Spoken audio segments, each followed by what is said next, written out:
Hi, you've reached Kat at the Upcycled Cat channel, where we like to take thrifted finds and bling them up.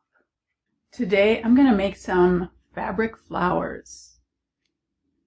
These were made with just small pieces of fabric, and then a button was glued onto them as well. And I want to make some flowers for this art jacket that I'm working on. It's actually a shirt jacket, but isn't that beautiful? So far that's all I have done on it. And I have a video that shows me working on this as well if you want to check that out. I haven't done anything to the front yet, but I do want to add some pretty flowers somewhere. But of course I want the flowers to match the overall color scheme of the jacket. So I was thinking about trying something with this fabric. It's like a cotton blend, mostly cotton, with some really pretty silver glittery threads in it that I think would look really good with that. I'm also going to make some flowers out of this really beautiful material that I got off of a shirt. This is actually a sleeve. Look how beautiful that is. And then I'm going to try this one. Look at how beautiful that is. Sparkle alert! Sparkle alert! Oh my god, it's so beautiful. So, that's what I'm going to do today. Let's get started.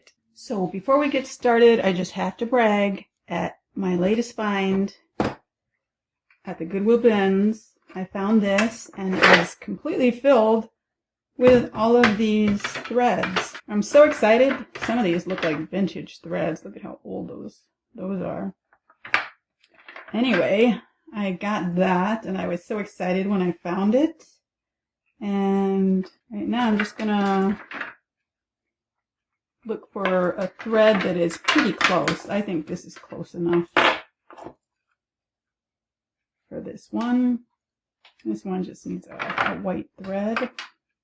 Pretty simple. And let's see, let's go with a really white thread for this one. That other one was off-white, so let's go with a really white one for this one. And then you will need a scissor, a needle, and obviously thread. And of course, last but not least, you're going to need fabric. I have my fabric here, and depending on how large you want your flowers to be will depend upon how wide you end up folding this under. So this thing was folded under twice, so it probably ended up being about this wide. Probably about that wide. You see what I mean there? I don't know if you can see that or not. That's what's going to happen is we're going to baste this, and then we're going to gather it. And when we gather, it's going to fold up into a circular flower. I hope I explained that well.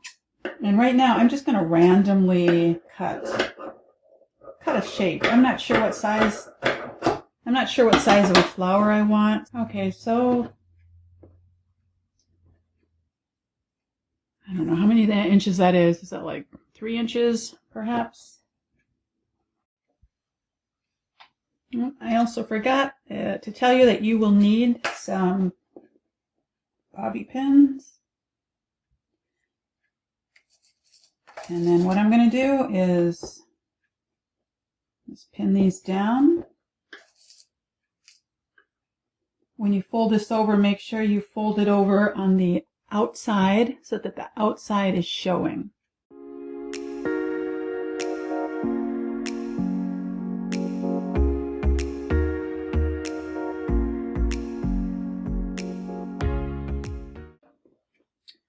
Okay, I have this ready to go.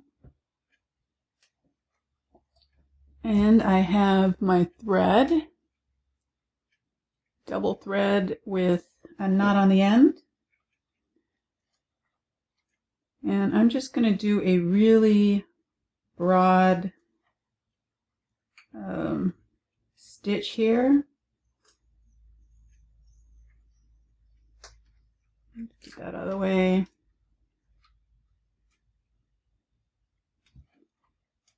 So really broad, big broad stitches. And they're actually called, I think they're called basting stitches, really.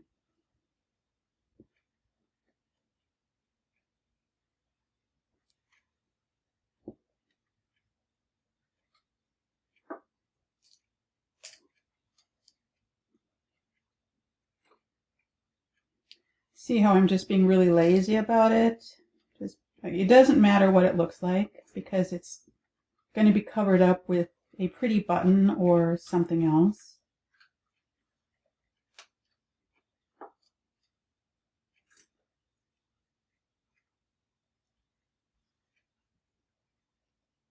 Now I'm wondering if this fabric's going to be way too long.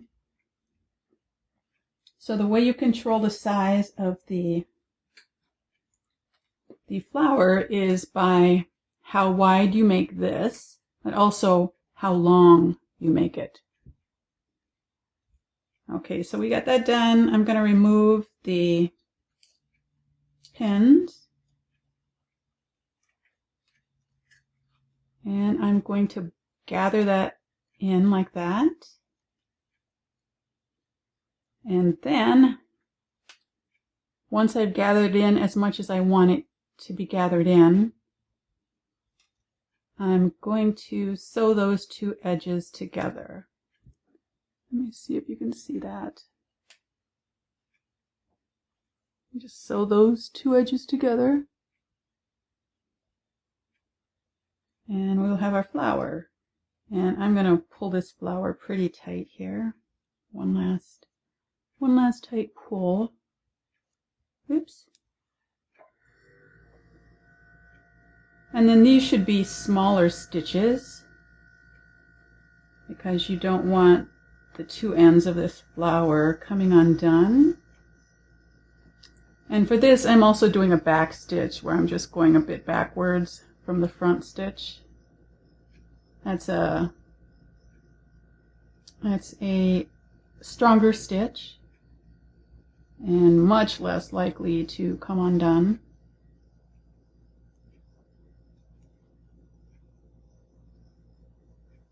But any stitch that you do is fine. Any stitch will work on this part. So what you're doing is you're just sewing up those two ends. That's all you're really doing. And then a couple of knots in there, and you are done.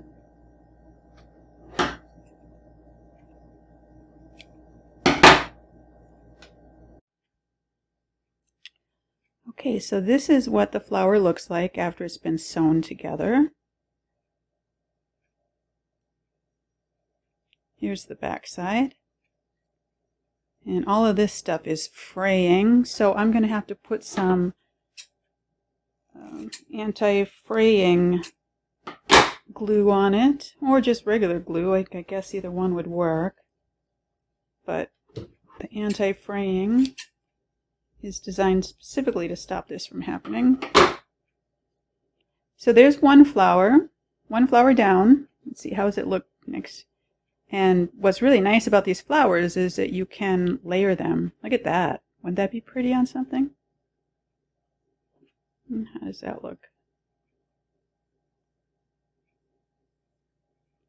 Very pretty. Okay, let's finish the other two. Okay, I have the second flower ready to go. And I'm just going to do the exact same thing.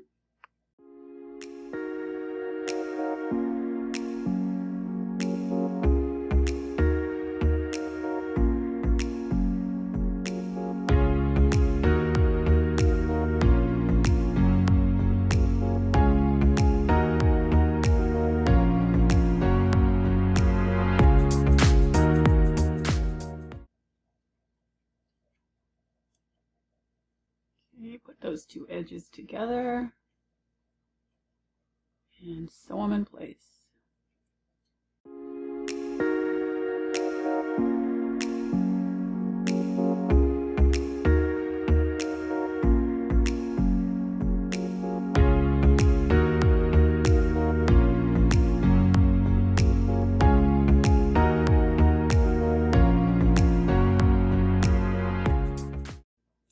Okay, there's our next flower.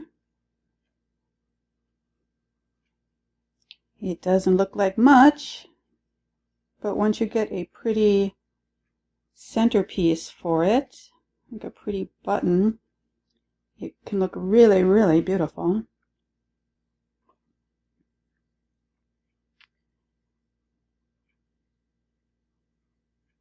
So that would look nice in there if we glued that down.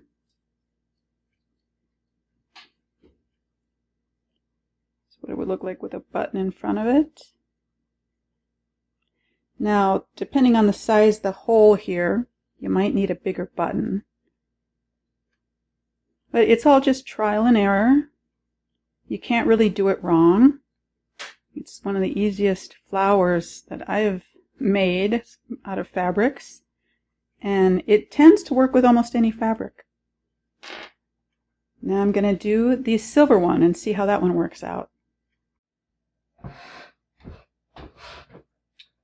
Okay, I've cut it out. Nice long thread, a little bit more narrow of a fabric.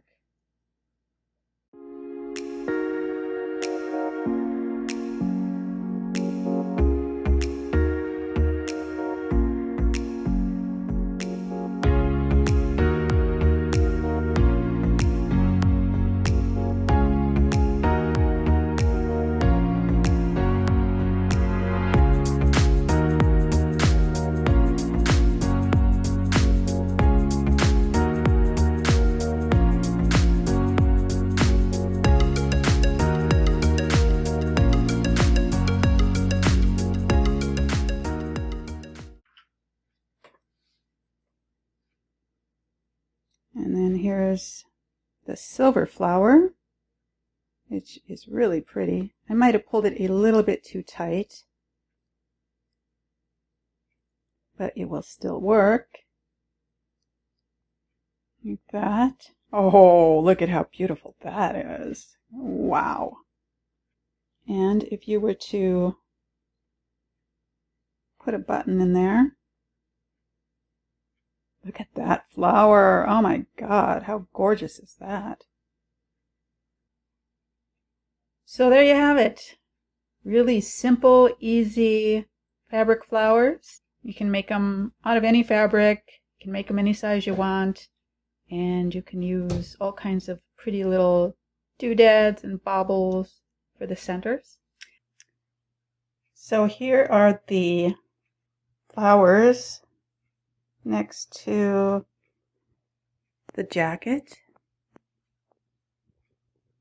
And I'm really liking the way that this one matches. I think I'm going to have to find a different bauble to go in there though. This is pretty, but it doesn't really go. But I just wanted to lay these out to give you guys some ideas of how it could look on an art jacket. These are too big, I think, for an art jacket. Although, you know, everybody's taste is different. But I really like this one, and I want to find some silver, like a big silver button to go in there, and I think that that will look really beautiful. Let me know if you make any of these and what you use them on. Thanks for stopping in, and I hope you have a wonderfully creative week.